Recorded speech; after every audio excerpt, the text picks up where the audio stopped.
제가 당선된다면 3월 10일부터 당국과 협조해서 바로 거리두기 완화를 시행하겠습니다. 3월 10일 이후 대한민국의 코로나 대응은 확실하게 바뀔 것입니다. 이론적으로야 취임하기 전에 공식 권한은 없는 것이지만 실제로 당선되고 나면 당선자의 요청사항을 거부하거나 또 다른 길로 가는 경우는 거의 없습니다. 실질적으로 권한이 생겨나기 때문에 그때는 충분히 현직 대통령과 협의해서 필요한 조치를 당선자의 책임으로 차기 정부의 책임으로 얼마든지 시행할 수 있다는 말씀을 드립니다.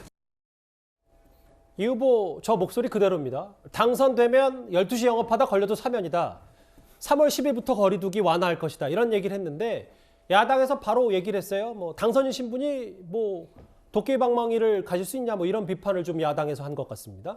윤희숙 의원이 임금님이냐라는 지적이 적절하다고 생각을 하고요. 이게 굉장히 이재명 후보께서 굉장히 다급하구나라는 느낌을 주는 것 같아요. 아니 생각을 해보세요.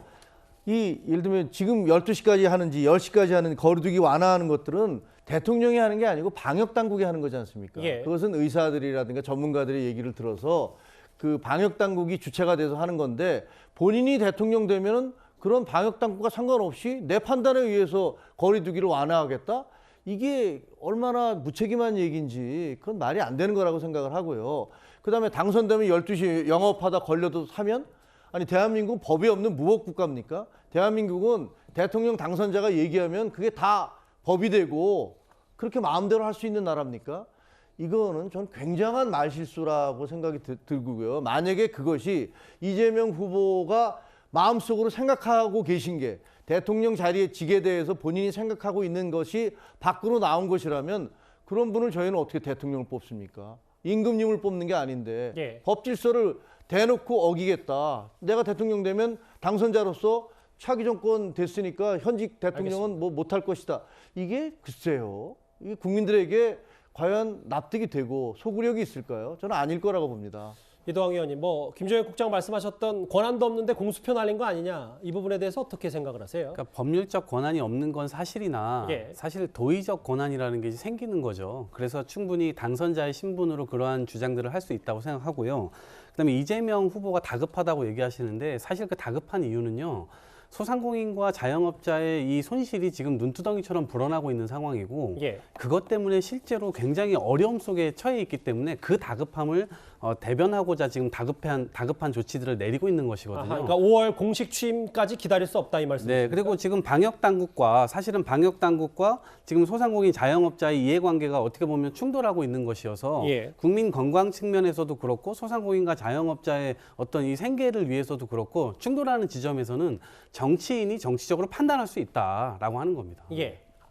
예, 저는 어떻게 생각하냐면 다 맞는 말씀이에요. 그런데 야당에서 계속 주장해왔던 게 피해를 받은 소상공인들에게 집중해서 지원을 해야 된다라고 얘기를 했습니다. 예. 근데 그런 것들을 깡그리 전문가들의 지적과 언론의 지적을 다 무시하고 전 국민에게 오히려 코로나로 인해서 사업이 더 잘 된 분들도 계시고 혜택을 받은 분도 있는데 그런 분들에게 다 그냥 혜택을 준 거 아닙니까? 100만 원씩 주고 얼마씩 주고 그러다가 이제 와서 이런 소상공인들의 아우성이 목소리가 높아지니까 갑작스럽게 저렇게 행동을 하시는 거는 저는 옳지 않다고 생각합니다. 예, 두 분 말씀 각기 다른 의견들 잘 들었습니다.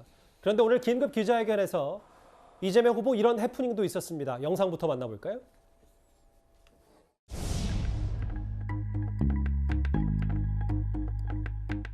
기자회견문이 없네요. 기자회견문. 준비되면 시작하도록 하겠습니다. 그럴까요?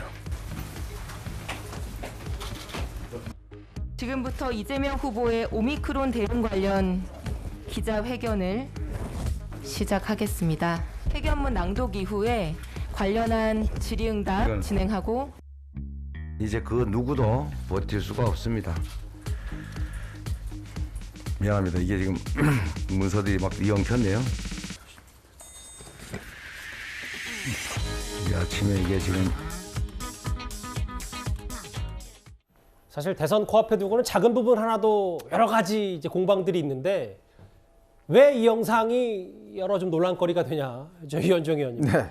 과거에 윤석열 후보가 프롬프터가 작동하지 않아서 생방송 중에 2분 침묵했다. 이거를 당시 여권 인사들이 꽤 작심 비판했는데 20초간 문서가 뒤엉켰다고 발언 못하냐. 뭐 이 부분이 내로남불 아니냐. 또 이런 얘기가 야권에서 나왔거든요. 그래서 이 문제에 대해서 김남국 의원이나 백혜련 의원이 어떻게 이야기하실지 좀 궁금합니다. 그때도 마찬가지지만 이런 실수할 수 있습니다. 왜냐하면 예를 들어서 프롬프터가 없어서 그걸 뭐 할 수가 있어요. 근데 그거를 뭐 완전히 능력이 없는 사람처럼 그렇게 많은 비난을 했지 않습니까? 지금 뭐 이재명 후보도 마찬가지지만 이게 앞에서 기자회견 하는 분들은 이게 지금 엉켜버리면 굉장히 머리가 하얘집니다, 사실은. 그게 다 실수를 할 수 있는 거거든요. 더군다나 지금 제가 볼 때는 이게 지금 민주당이 얼마 전에 이제 이광재 의원이나 박재호 의원이 이 선거운동 직전입니다만은 골프를 이제 쳐서 여러 가지 논란이 됐잖아요. 예. 또 이것도 마찬가지예요. 지금 이렇게 이 후보가 지금 중요한 기자회견을 하는데 이 내용이 저렇게 엉켜버리면 저기 지금 일하는 분들이 얼마나 많습니까? 지금 선거 캠프에 뭐 지금 뭐 수백 명이 지금 일하고 있잖아요. 근데 지금 기자회견 저 하나도 준비를 저거 못하는 이유가 뭐냐면 저는 이게 지금 캠프 내에 뭔가 이 선대본 내에 뭔가 지금 중대한 지금 기능에 문제가 생겼다. 즉 이게 지금 통솔이 안 되는 거죠. 그러니까 이게 뭐 양쪽 다 마찬가지입니다만은 지금 이미 선거 캠프가 가동된 지가 꽤 오래됐는데 예. 불구하고 저 기자회견 하나도 제대로 지금 움직여내지 못한다라고 그러면 저는 한번 점검해 볼 필요가 있다고 생각이 듭니다. 예. 20초간의 침묵, 여러 내로남불 논란까지 있었습니다. 이 주제는 여기까지입니다.